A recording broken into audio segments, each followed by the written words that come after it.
Hello and welcome to episode 69 of the Virtual Velo Podcast, the show that bridges the gap between athlete and avatar, keeping it real in the world of cycling esports. Now, my co-host Chris Schwenker and I, Emma Martin, we are absolutely thrilled today to be joined by Michael Vink. Michael recently wrapped up a successful stint with the UAE Team Emirates, but his path to the pros was anything but conventional. Discovered while racing on MyWhoosh in the early days, he made the decision to return to cycling esports at this point in his career. We're excited to explore his journey from virtual racing to riding alongside Tadej. What led him back to esports and what the future holds. It's just such a great story, Emma. It really is. The guy is grinding for nearly 15 years, working in bike shops in New Zealand, bouncing from team to team, continent to continent, then racing on a virtual platform that hardly anybody knows about at the time. He gets noticed there because of his standout performance and, quite frankly, amazing wattages, lands a contract with the best team in the world to ride in support of arguably the greatest male cyclist in history at the ripe old age of the over-the-hill cycling age of 30, no less. And now, coming full circle back to cycling esports to continue to chase the dream on his own terms. No one else in the sport has that kind of perspective. Well, welcome to the Virtual Velo Podcast, Michael Vink. Thank you very much. It's very fun to have a chat with you guys. Oh, it's absolutely fabulous to have you here, Michael. Thank you so much for joining us today. Now, you've been racing, as you was indicating there, for well over 15 plus years with multiple New Zealand road and individual time trial championships, impressive domestic results. But despite those achievements, you found yourself bouncing around continental and club teams, unable to break into that world tour level. What challenges did you face? I'm going to take you right back. What challenges did you face as a young rider, maybe especially coming from the region of the world where you are, in terms of trying to make that leap to the top? Why do you feel, or why do you see that there was that challenge? Yeah, I think it was definitely when I started was really difficult for people from this part of the world because, I mean, it wasn't that long ago, but also 15 years ago, it was quite different in the way we communicated and we didn't really have so much of the social media, and cycling was just a different sport because of that. So it was definitely really hard for someone from New Zealand because you were so far away from home and you really felt like so far away from home in Europe and everything was so different. Trying to adapt, trying to survive, and also trying to thrive in that environment was difficult. Yeah, so I think that was definitely a big thing. I mean, it's certainly got a lot better now. We're more connected and cycling is a more global sport and there's more pathways through to the top level. But definitely, I think it was a challenge in that respect. But yeah, I think that's also part of it. Like part of being a good professional is that ability to overcome challenges and learning to live in new environments. And it's really the whole package. So everything you go through, I think, as a young rider is kind of geared towards making you a successful pro. So it's almost, like an academy type thing. You know, all the young riders have to go through those hard moments and spend time away from home, from family and new places, new environments, and really learn sort of about themselves as much as becoming a cyclist. Yeah, so it's really interesting. I was trying to do some research to find out when you actually started racing on MyWhoosh. And we have this great site that's out there now called MyWhoosh Info, where you have a compilation of everybody's stats, everybody's race. So your first race was back in 2021, and it was actually called the Friday Race Club back then. So I guess it was on a Friday, not a Sunday. Pretty interesting. And it was only one category. And I think that you were actually racing for the St. George Conti team then, and Ollie Jones was on your team, I believe. Is that correct? Yeah, I think he raced him a couple of years later, I think it was. Okay. Yeah, it could have been. It was sort of COVID time, so it's hard to know because I don't think we did too much racing. It was a bit chaotic then.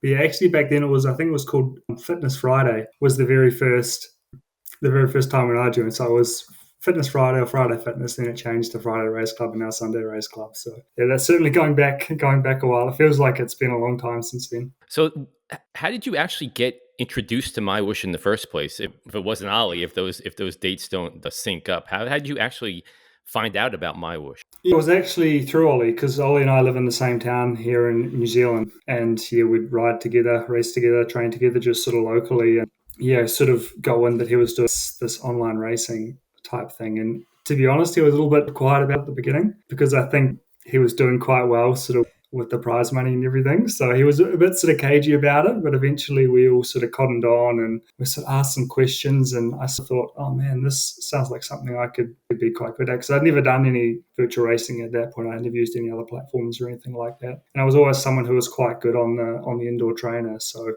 yeah, I thought, why not sign up, give it a bash and see how it goes. And yeah, took to it, I guess, like a duck to water. So Yeah, I'd say it's an understatement. The first rule of Sunday Race Club is nobody talks about Sunday Race Club, right? Yeah, That's the way it was back I've then. not heard that for a while. Yeah, thankfully times have changed. So yeah, I think it hasn't changed for all the athletes, unfortunately. So like of course, Ali broke into the pros with Dimension Data after winning the Zwift Academy finals in 2017.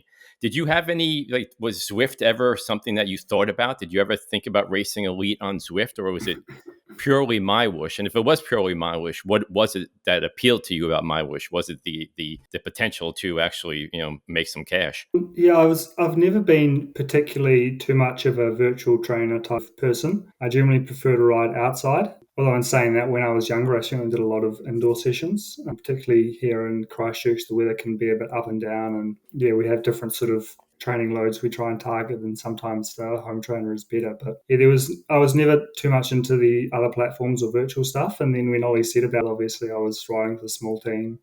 I can't remember what I was doing for work at that time, and he sort of got wind of the prize money, and I thought, man, if I can do this instead of having to work or to do something else, then if I can combine the cycling and the work in the same thing, then why not? So that was the main motivation, to be honest, when I got wind of the prize money, probably like a lot of people, to be honest. And yeah, you sort of think, I have nothing to lose, why not? So at that point in time, Michael, were you sort of self-coached, working, as you said, in bike shops? Yeah, I've sort of bounced around. Always something to do with bikes, whether it be for a company or sort of my own thing with mechanical work or yeah, racing on teams, on paid teams, sort of smaller teams. But yeah, it's always, I can't remember exactly that time. I think that was around COVID time, so everything was pretty slow. And yeah, if I was with St. George, I was probably had a bit of a racing schedule there and was working sort of part-time in different companies and things. But yeah, like I say, it's always been bike related, whether it's been shops or sort of bike companies or whatever, or racing on the road. So yeah. At that point in time, not wanting to bring your age up, but I am going to, were you around your 30s, weren't you? Late 20s are, yeah, close to 30, yeah, late 20s, yeah. I would say. So did you see MyWhoosh as an opportunity to showcase your talent at that point? Or was it, as you've just said, about literally trying to ride your bike more and earn an income in a different way? To be honest, it's all a bit too good to be true, and we were thinking, how long is this going to last? So we thought, I'll make hay while the sun shines, sort of get on there and make the most of it. And yeah, if it lasts a couple more weeks, couple more months, then great. We certainly didn't expect it would come to the point where it is now, because definitely also back then the platform was a lot smaller. There were a lot more sort of small teething issues and things, and it didn't really have the feeling like it was going to be something that was going to be a long-term thing or really stick around and thrive to the point where it has now. But I think we're all happy to have sort of been proven wrong in that respect and then watch it grow, and now to become one of the biggest platforms out there. Yeah, I know. The Sunday Race Club is interesting, isn't it? I think when I joined, which is after you, 45 women and 55 men were on the start line in one race category the first week I joined the commentary team. So it has grown amazingly.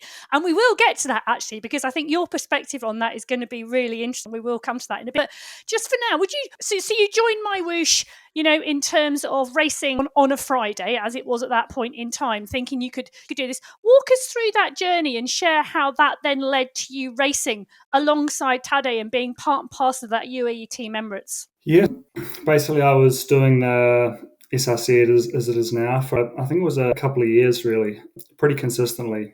Yeah, as the platform sort of grew and I got more accustomed to the way it worked, and I sort of had better and better results, I sort of thought more and more that it could be something that I could really focus on. So I was pretty committed to that, doing that regularly every week, and also doing, quite well. I had certainly a lot of good results, and I think the way I was winning as well was, I think, what impressed a lot of people. And I was just out training one day. It was on a Tuesday. I remember it quite well, and got a text message from Mauro Giannetti, who I'd never heard of, and I thought, who is this guy? And I sort of said to a friend, "Oh, who's this guy? He sounds quite important. Do you know anything about this?" And he said, "Oh, that's Mauro, like Mauro from UAE." And I said, "Oh, yeah, okay, Mauro from UAE." And he said, "No, it's the Mauro from UAE, the big boss." I said, "Okay, I better text him back." So yeah, I texted him back and he just said, yeah, basically they'd noticed what I'd been doing with MyWhoosh and they just wanted to get more information and do some testing and just see from there. Yeah, he certainly said there was no guarantees, there was no commitment at that stage, just to see sort of what I could do under their testing protocols. And so yeah, we organised the test. It all happened very quickly. It was only a few days later I was in the lab with someone doing the testing, basically sort of lactate ramp test type stuff, and sent that away to them. And then a couple of days later, another email saying, "Oh, yeah, we're very impressed with what we're seeing here. How's your availability to come over to UAE for a team camp?" And I said, "Yeah, sure. Just send me the ticket and I'll be there. You don't have to ask me twice." So yeah, jumped on the plane. It was probably a week later. So from, I think when they first contacted me till I was actually with the team at the camp was only a couple of weeks type thing. And then, yeah, a couple of months later, it was start of the season. So it all happened extremely quickly and it seemed like a bit of a whirlwind situation, but I was definitely just going to ride that wave. So, yeah. And not something I imagine you expected. No, definitely not. Particularly, when you try to do something so much for so many years and, it never quite works out. And then sort of you're doing something that's completely out of the ordinary that you would never expect to stick. And then, yeah, it's just a case of right place, right time. That's really what it is. So, as I was saying before, that persistence and that real dedication to a goal is such a key thing because you just never know, when that right place at that right time is gonna come up. But you just have to make sure you're at least in the game or have that possibility to be in that position to have that good luck come your way.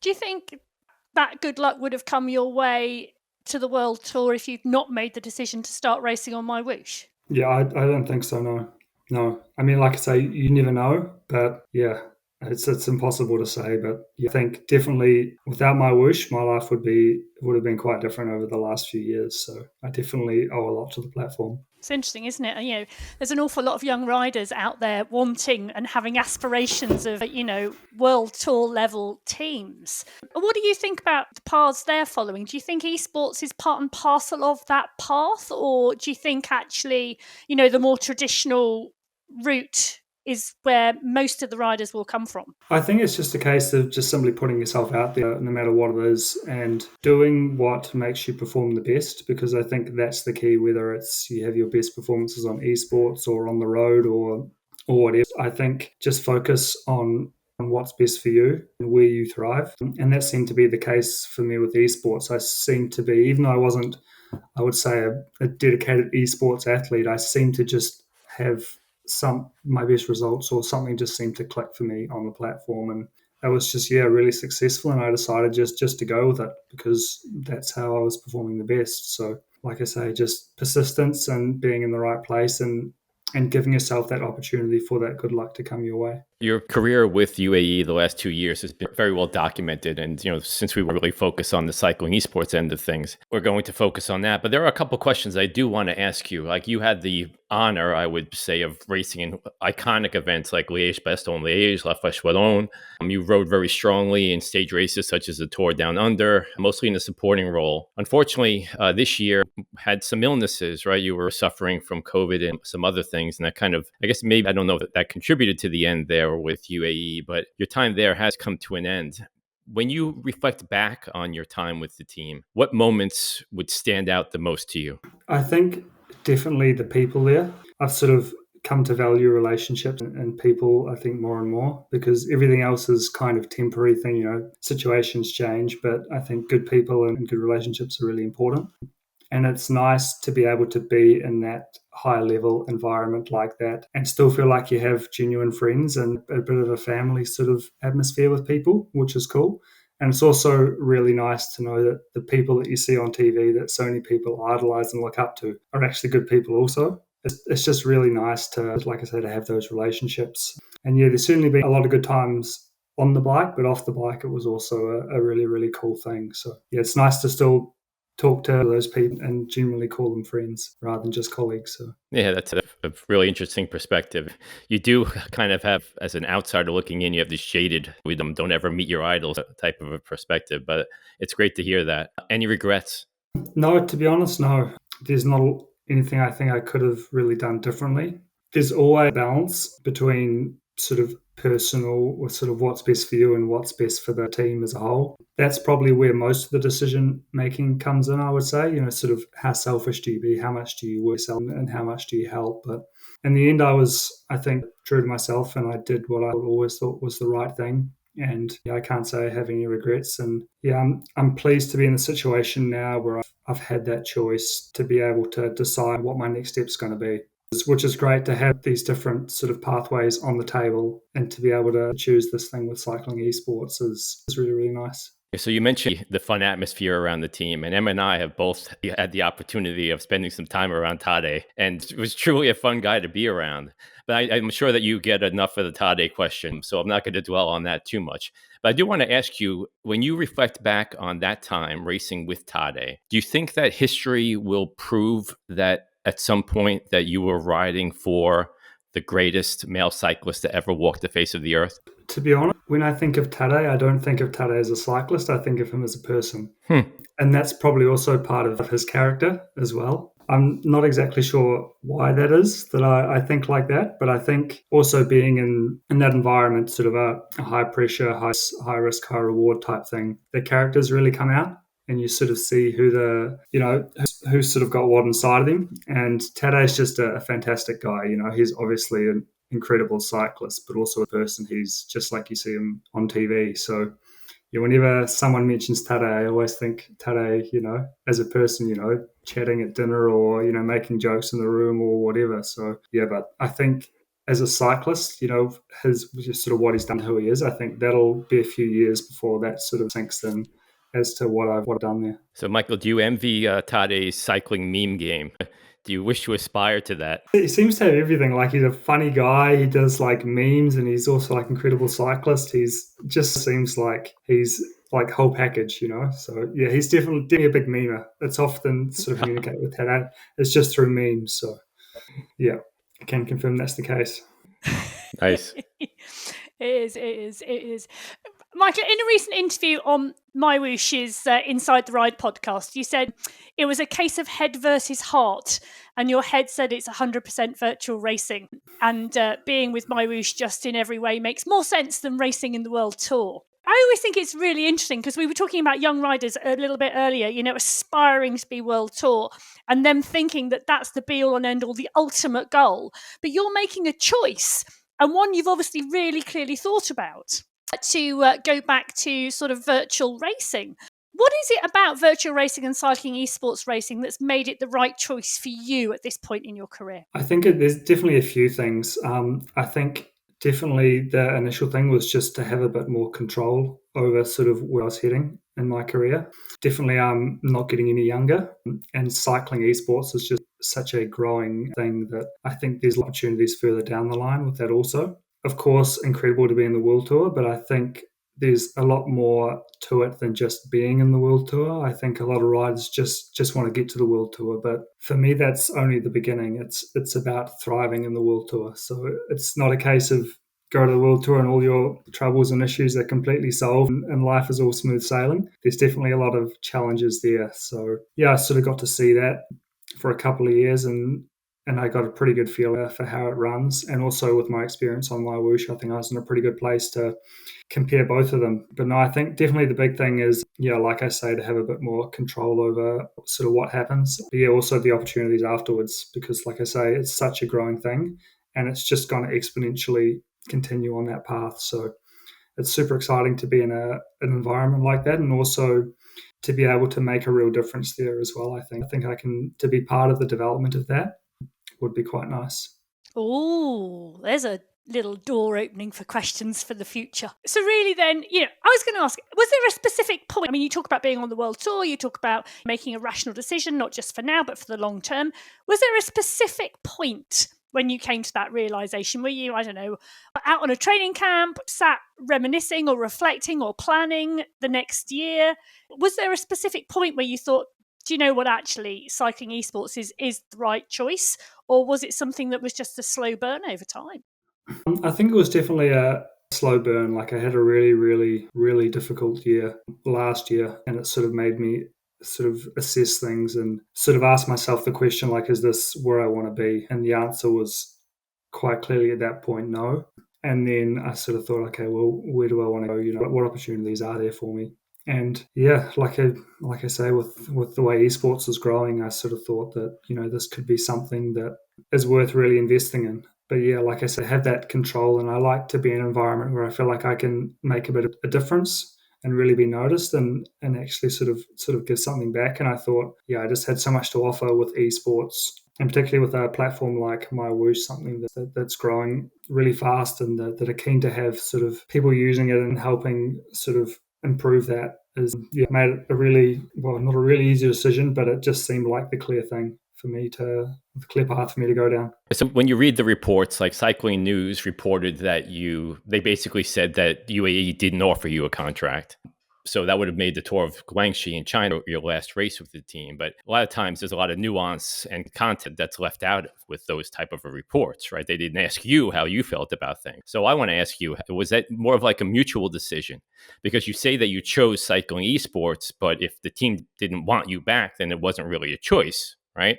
So can you give us a little insight into how it went with the team and how you can say that that was a choice that you made for your future? Yeah, I guess basically, long story short, I had a lot of health issues with the team that made it extremely difficult. I had COVID early on in the season, sort of quite bad, and then I didn't really have the time and the space to recover properly from that, and that led to actually some heart inflammation, and I was diagnosed with Epstein-Barr virus, where people that have had that, particularly as an athlete, knows that it's something pretty serious. And didn't Cav had that for a while, right? I think Cav had that at one point, right? I think for like 3 years, 2 or 3 years. I was going to say for a very long time. He suffered for years, on and off and on and off, and tried to come back, then couldn't, tried to come back and couldn't. Yeah, and that was sort of, it was a difficult situation, but was also actually, it gave me the time and the space to reassess things and actually, like I say, ask the question, is this where I want to be? Because of course, with a team like UAE, the way it's run, there's no gifts. You have to perform, whether you're sick, injured, whatever, it doesn't really matter. You need to be able to perform,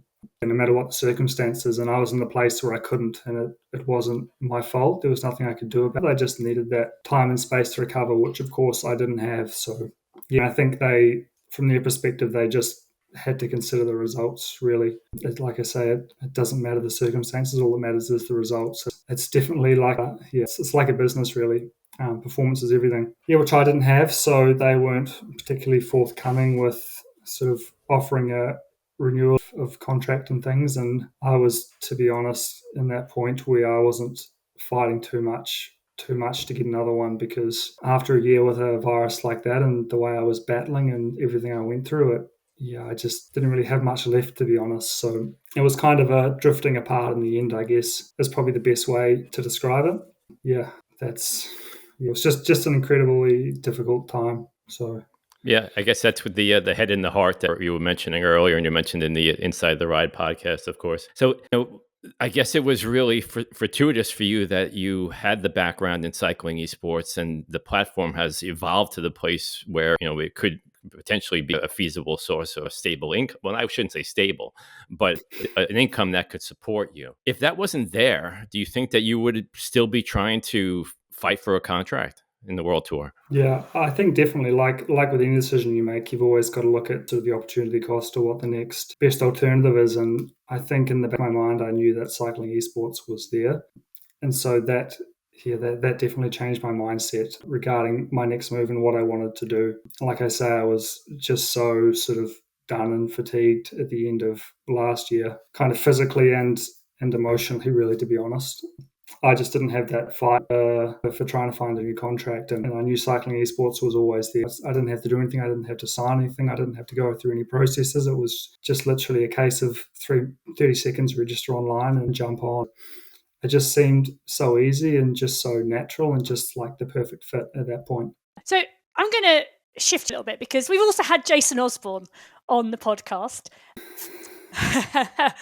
And obviously took those rainbow bands again on the World Championships last year. The level of competition on the MyWhoosh Sunday Race Club is phenomenal at the moment, and it has grown exponentially since you first raced on a Friday. Not just Jason, but right the way through. I'd argue actually the competition in each of the 6 categories, the competition in each category is phenomenal. They're so competitive within each other.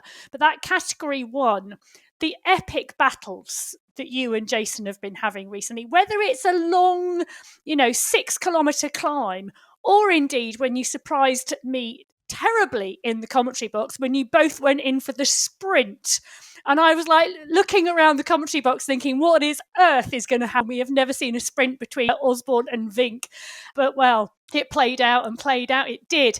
Knowing that level of competition, and you must have known what the level of competition was on the MyWhoosh Sunday Race Club before you came back in. I sort of want to ask, were you confident coming back in? To be honest, completely, because I think I came back in November, I think it was. And my last race I'd done was, I believe it was very early in January, late December. So I hadn't done any virtual stuff for almost a year. That was just because I was in a bad way with the Epstein-Barr virus and everything. Yeah, I didn't know what to expect. I just sort of thought I had nothing to lose, jump back on and see how it went. And I remember the first race I did when I came back, I was sort of halfway through thinking, I've made a big mistake here. I should have stayed on the road. But yeah, I'd had such a difficult time, a difficult 8-9 months at that point. I just needed something, I think, positive. And it needed a small win, I think. And to be able to jump back on Sunday Race Club and feel like a good cyclist again, or just to have that positivity was really, really good. But yeah, to answer your question, I had no expectation I was going to come back and win, particularly after all the issues that I'd had throughout the season. I still wasn't fully recovered by that point, I wouldn't say. I definitely didn't have the legs I have now. But yeah, could still make it happen. And that just sort of confirmed it to me that it was the right fit. Sometimes in some situations, things just seem to work out. And also in other environments, things just never seem to work out, And often that's, I think, someone's trying to tell you something there. I mean, it doesn't mean you shouldn't try the things that seem the most difficult, but there's definitely a natural pull to certain things for certain people. And I think, to go with that, to make it as easy as possible on yourself is a good thing. So yeah, there's just something about it, something in cycling esports that's for me. I don't know what it is or why it is or why it's come now, but like I say, it's, just for the head, it just seems like the right thing. Yeah, and since you started racing on that Friday race, there's been a lot of evolution on MyWhoosh across cycling esports, across the board in terms of tactics, the platforms themselves, the overall level of competition. If I said to you, you've seen it grow, you've seen it change over the time you've been in it, what would be the core things or the 2 key things you would pull out to say, actually, those are the biggest changes you think so far? I think definitely the verification is a big thing. I think like with any new I think any platform in general, the verification is key, particularly at the high level. And once you get that sorted, then you get that greater uptake with the riders. So that's definitely a big improvement. Also, just the general user interface, are there connection issues? Are there sort of external things that come into play? And once you can get the racing fair and reliable, then everything else just kind of fits into place, because then you get more people adopting the platform, and then the more people there is, the more feedback there is, and the more they can grow. So yeah, I think once they figured out those small teething issues, then it just completely opened the doors for the growth, which has definitely accelerated over the last few months since probably a couple of years, to be honest, but I haven't done that much on there. But definitely since I've come back the last few months, there just seems to be update after update, and everything seems to be positive changes. So I think, it's definitely in the right direction. Yeah, it definitely is. And the sport itself also is in the right direction, but we still have a long ways to go. It's still a fledgling discipline that's trying to define itself. As somebody who's raced on the road on the World Tour and is now racing at the elite level in cycling esports, I'm sure you've come across the road-centric traditional cycling community, the population of people who say it's not real cycling or it's a lesser form of road racing. Is it fair to judge cycling esports against the road racing standard, in your opinion? No, I think that's where the esports kind of falls apart, is when you try and compare it to road cycling. To me, it just seems like there's no point, because if you wanted to road cycling, why would you not just do road cycling? The point with esports is that it opens up so many different doors that you couldn't have with road cycling. And again, everyone does it for different reasons, whether it's just fitness or whether people like the gaming aspect of it, or, there's people now, like myself, making a living out of it. So I think it's a lot of different things to different people. And when one person sort of chirps up and says, oh, it's not this or it's not that, well, like, okay, well, maybe it's not that to you, but to all these people that only have, 40 minutes before work to get some exercise in, it's completely something else. And then also for someone like, me and Jason and Lionel and everyone to be able to do the same sport, but in a completely different context, I think really highlights the sort of broad range that esports can cover for different people, and just sort of try and put it in a box and saying esports is this, esports isn't this, kind of completely misses the point for me. The whole idea, I think, with esports is just the level of sort of opportunity and different things that it can be to different people. Do you feel that cycling esports will attain the level of legitimacy as a unique discipline to stand alongside the other recognized disciplines in the sport? I don't think cycling esports is inherently sort of a spectator sport like a lot of the other disciplines are. Some sports are sort of more spectator based and some sports are more participation based. I think esports is definitely more of a participation type sport that people do for general health and fitness, for for fun or whatever.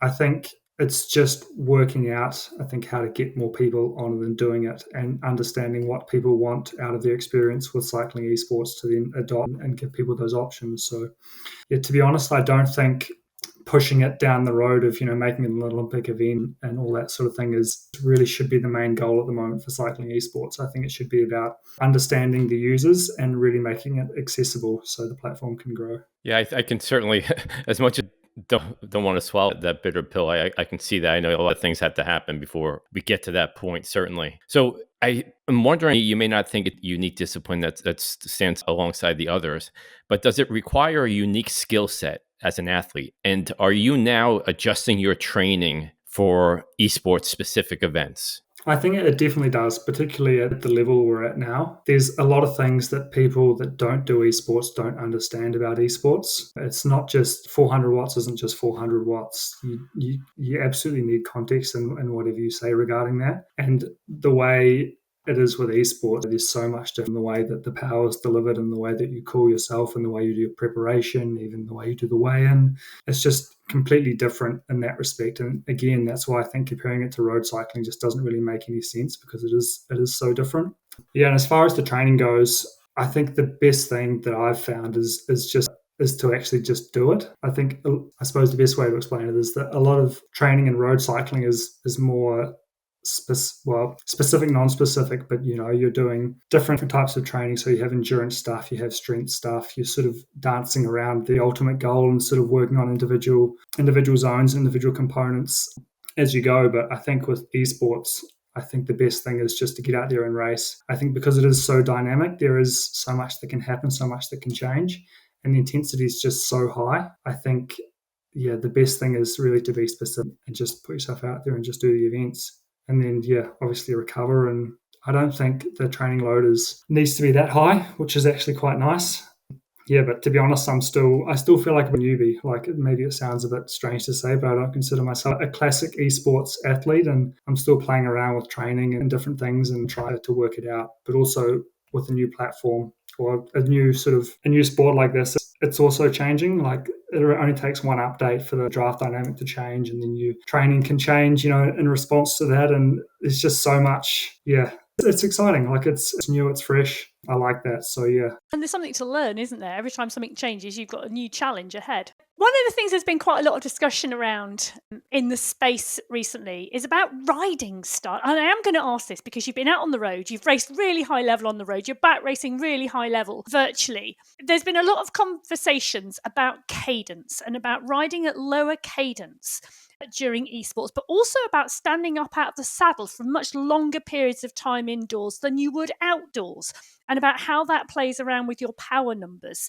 for example. Do you notice any difference, for example, when you're racing virtually versus on the road in relation to things like ability to produce more watts per kilo indoors, if you're standing or sitting, or anything different that you would say you do or you feel is different between the two? I think yeah, like I say, that the output is so different with regards to, being indoors versus outdoors, that it then makes it a lot more difficult to compare the inputs and to actually say what is making those differences, because it is just a completely different discipline. So yeah, I'm always hesitant to make those comparisons, and I think it's not really necessary. I mean, at the end of the day, if you stand up or sit down or high cadence, low cadence, or you eat differently or whatever, I don't think comparing that to what's done on the road is really a necessary thing. So I think just basically do what works for you. And that's also, I think, part of it with esports is because it's such a new thing, we don't really have that deep history like we have with road cycling. Like in road cycling, you can go back many, many, many, decades and see, this is what they were doing back then, or everything's been done by trial and error, and we kind of know generally what the best thing to do is. But with cycling esports being so new and with everything, changing on such a regular basis, it's a lot more open. So I think, yeah, people should just be free to explore, do what works for you. Don't let anyone tell you doing something wrong. If you feel good doing it, at the end of the day. And in 30 years' time, we'll have some knowledge on what is actually the right way to do it. Well, even then, I'm sure we'll still be arguing. We don't even know what to eat these days, and how long have we been eating food for? So yeah, we'll always find a way to argue. That's one thing I can guarantee you. Well, I'm always curious that the other thing that comes up with these changing in different pedaling styles and things like that is the ability to produce more power indoors as compared to outdoors. As I know that you're saying that the inputs are irrelevant to you, but just generally, do you feel that you're able to put out more power indoors than outdoors? And if so, why? I think for me, it's similar. Obviously, it depends on the sort of setup of the test. Like, it's not very often outdoors you would ever do like a 1 hour effort, just completely straight road, no corners, no cars. Definitely shorter efforts. It's probably easier to compare terrain wise because you can have climbs that are non-stop 20 minutes and that sort of thing. Yeah, I think, for me, it's pretty similar. Some zones are harder than others. Like definitely the higher power stuff is probably produce more power on the road, just because the way you can sort of move the bike around a bit more and you can sort of get a bit more power out of it in that way. I would say like 3 minutes and below, but up and above sort of 3 minutes, I think for me it's quite similar. It's kind of like on the road, I say we shouldn't compare, but it's like a TT specialist on the road can do similar power on a time trial bike than they can on the normal road bike. Where there's other people on the road that no matter what they do, they get on a time trial bike and they just lose, so much of their power. People, find it hard to understand, like, how can you do that amount of power, that amount of power on a TT bike? And that's the difference between a real specialist and someone that's not. And the same thing goes with esports, because a lot of people look at esports or home training and they think, home training is super hard, you lose 10, 15, 20% power, these numbers are really, really impressive. And you think that, well, if you've actually trained specifically for it and you have adapted to it and you're a real specialist, then actually it is somewhat similar to what you can expect on the road. And not everyone that jumps on a home train loses 10% of their power. Did you post your rides with UAE to Strava? I think so, yeah. Your 20-minute best on Strava is 4:06 and on MyWhoosh is 4:83. Yeah, so it's a pretty significant difference, 6.8 watts per kilo for 20 minutes, I think, a couple of weeks ago. Is that last year, was it? What numbers is that? The 20-minute for both of them are 20-minute best on Strava and 20-minute best on MyWhoosh. On all Strava? I just put in Strava 20-minute best. It's probably... I'm not an expert in these things, but that's what come up. It seems low to you. That's definitely low, yeah. That can't be right. I don't know if that was the period where I had the Epstein-Barr virus, but yeah, that's definitely it is. My best for 20 minutes. Uh-huh. I think around that 74, 80. I know, like, if I'm good, if I can do 500 watts for 15 minutes, either on the road or on the train, I know I'm traveling pretty well. And so I guess for 20 minutes, we don't normally do 20-minute tests as much, but I think around that 470, 480 would be... At 71 kilos, that's mind-blowing. It really is. It's incredible. I suppose, we should also say that with that, just for complete transparency, if someone races at 71, they're not exactly 71 kilos, because like last week I was 71 racing. I weighed in 71.9, and as I am sitting here right now, probably 73.5. And that's another thing that's cycling esports specific. People sometimes see the numbers and they think, this many watts per kilo, that's crazy. And think, well, actually, if you sort of adjust everything and you actually dive into it and you actually understand the numbers, it all makes a lot more sense. Yeah, not racing at your true weight. Yeah, it certainly is part of this. It's another controversial thing I don't want to get into, but I think the next question I'm going to ask you is controversial enough. Do you consider yourself a pro esports racer? That's a good question, actually. It doesn't really matter to me what I do what I do. Well, let me ask you, I'll ask you in a different way then. Yeah. Do you consider cycling esports a professional sport? For me, it's how I make my living. So yes. Okay, so with that in mind, I'd like to get your opinion on the format changes to the SRC for this year, as it kind of seems as if it's just bad timing for you, because if this would have happened last year, you would have had a much better year, to the degree of the highest earner on MyWhoosh last year made $90,000. If that person had the exact same results this year, they would only make $67,000. That's a significant change. Can you tell me what you feel about that, and how can that be adapted to make the sport more stable or push it down that professional path? I think the key is the longevity and the growth. People are often quite short-sighted with that, and they just think that, how much money can I make in the short term, or how's this going to affect me? But at the end of the day, us full-time esports athletes, we win the most when the platform grows and the platform thrives. Like, there's no point, having an extra 20% prize money or whatever, and then the sport failing after 6 months. It's much better that we actually try to help grow it. And even if that means taking a bit of a hit in the short term, if that means we can get the platforms to a place where they can really grow and there can be more big events and the longevity is there, then I think that's really the ultimate goal. And I think it's really important, like I say, to think long term and not just think about the immediate impact that these changes have, and really understand the direction the platform is heading and the direction the platform needs to head. So with that new structure, 58% of the prize money is going to non-elite racers. Do you think that there's a model that you would have in your mind that could provide a bit more stability with respect to that? There's a huge difference, and the Cat 2 and the Cat 3, 4, and 5, and 6 racers are going to kill me for this.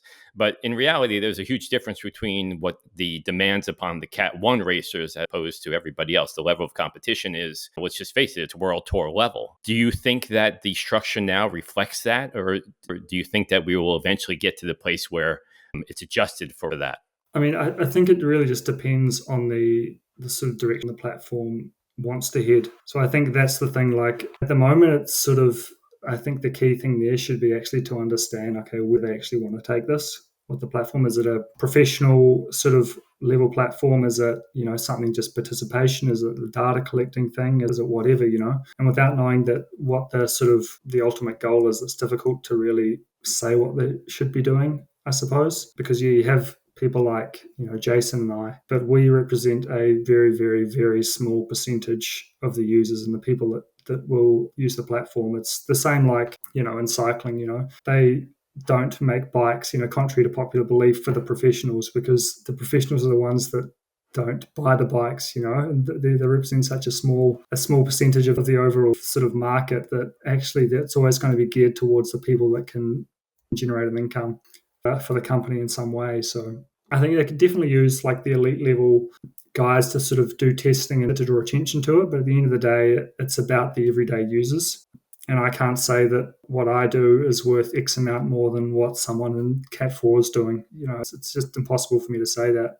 But I think a separate sort of professional category would be quite good, just to draw attention to the platform, to the racing, and whether it's sort of a pro league or a point series or something like that. Because if you do just want viewership, then generally people want to see the best athletes sort of going at it. But again, it depends on the direction that they want to go. I'm, of course, trying to get an answer out of you, and I know that you're doing a great job of answering it in a way that's it's just realistic, really, right? It's not any commercial entity's job, or is it their responsibility to professionalize the sport when they're the ones that are making the hugest investment in it, right? They have commercial interests to look after. I published an article to Escape Collective last week with an interview that I had done with Jacob Frazier, who's the cycling esports coordinator for the UCI, and he laid out a plan for sanctioned event calendar, multi-platform with global rankings, and moving towards professionalism that way. Do you feel that would be something that would be beneficial for the sport? Do you feel that that's the UCI's role? And is that something that you'd be excited about? To be honest, definitely not. I think that's just the way of UCI putting handcuffs on us, which they've done. I don't want to sound, pessimistic or anything, but I think with the history of UCI, they like to have control over these things and they like to ultimately be the big bosses. And I think that really misses the point with cycling esports, because if you have a sanctioned event and, a certain rule set and things, it puts a lot of restrictions on what people can do. And the whole thing with esports, I think, is that there's no restriction. With tech in general, you can do what you want. There's no reason we can't do sort of handicap style races, or we can't do whatever sort of racing we want to do. But if you go down the UCI path where you have to do this, that, and the other, then it just makes it more difficult. And I think in a time where accessibility is really the key, I think, the UCI getting involved is not really going to push on the sport at all. So I'm going to turn tack a little bit. You've come over. Jason has come over. You've both dropped out of the World Tour. Do you think we'll see any more World Tour pros transition to cycling esports? Are they watching what you two are doing? It's interesting. To be honest, I think there's probably not a lot of guys in the World Tour that can just jump on MyWhoosh and get good results instantly. It takes a lot of time, a lot of work, a lot of adaptation to get to where we are. Going back to what I was saying earlier about the thought of losing power on the home trainer, that generally is true for most people. There's not many people in the world that can do similar power or even more power on the home trainer versus the road. So I think it would be very difficult even for like a big name World Tour guy to come in and just perform straight away. And also I think there's a big mental component in racing esports as well that people probably underestimate. The ability to suffer and push yourself when there's no one else around, when all you can see is just avatars on a screen, is really a completely different way of competing than what's on the road. It's really a case of, when you can't see other people around you suffering and, you don't have that atmosphere, it really becomes more of a mental battle. And really, in a lot of ways, you're racing yourself for, what seems to be like a lot of, you could almost say you're racing a whole lot of bots, because you never know when someone's going to give up, but on the road, you kind of have an idea, you kind of have more cues, more reassurance, and that is motivating for a lot of people. But esports is very different in that respect. Yeah, it is. One of the things I was always thinking, we quite often used to see Jason in a hotel room on a turbo trainer surrounded by his teammates because he was out and about somewhere racing for the team at the same time. But he jumped on at the Sunday Race Club and had a little bit of support in the hotel room. I've seen one or two of those pictures. Do you think there could be a future where pros balance both road racing and esports in the same season? A bit like we see cyclocross, mountain bike, Matthew van der Poel, Wout van Aert drop into, Tom Pidcock drop into any discipline and become good at it. Marianne Vos, there are riders out there who excel in multi-disciplines at world level. Do you think we may see one day cycling esports added to that mix? I think as it becomes more commercialized, it will, because there'll be sponsors of teams that have esports products and things, and they'll want their best guys to do it. I think that's probably the most likely scenario. It'll become, unless there's something with, like big prize money like they have in cyclocross or start money or something like that. I think it'll be used a lot as a marketing tool, particularly with the rate that it's growing versus road cycling, because road cycling is getting more and more difficult, traffic management and busier cities, and people are naturally gravitating towards esports for that reason. And I think when you get to that tipping point where esports starts to sort of outweigh that growth on the road or that volume on the road, then there'll be a lot more investment, and that's when it'll exponentially grow, and that's when it'll really explode. So I think we're still very much in the early stages of this esports thing, which I think is great because we can control the direction a little bit for when that time comes that it does boom. And that's why I think, with a platform like, certainly with MyWhoosh, it's really exciting to see and be a part of that growth and maybe have a little bit of something to do in the direction of it. So talking about the future and your direction, Michael, finally, let's think about looking ahead for Michael Vink. Can we expect to see you racing in the World Championship qualifiers in the near future? Yeah, definitely. I didn't make this, decision half-heartedly, When I do something, I really want to do it 100%. So I've decided to go down this esports path, and whatever there is for me there, I'm going to jump at it. So definitely, World Championships at the end of the year. It depends a little bit on the format of it as to sort of my chances there, and my chances there probably will impact sort of how much I really invest into it, which is good, it's not just a case of this I think the way the structure, it's not just a case of the overall strongest person's going to win, which I think is good, particularly at that level of event, because there's going to be a lot of people watching it just because it's UCI World Championships rainbow jersey up for grabs. And I think in that case, it's really important to put on a bit of a spectacle. So I think for an event like that, it's kind of hard to say, but it's not really about the physical performance and who the best is, but really showcasing esports. Yeah, I'll be there for sure. Yeah, why not? No, like I said, it's interesting to see sort of the direction. I think esports are a bit of a crossroads now where they're sort of trying to find an identity, and there's sort of these natural comparisons that go versus the road, and there's so many different people using it for different reasons. It's an exciting time. It's an exciting time. It is, and I have to say also that when we spoke to Jason, I think after the semi-finals last year, I thought he was really like, oh, that didn't quite go how I planned, and I wasn't quite as strong as I thought I was going to be. Now I think I might be a bit panicked, but it all came good in the end. Yeah. I guess it depends on sort of the hot topic for like gamification and what they do and everything around that.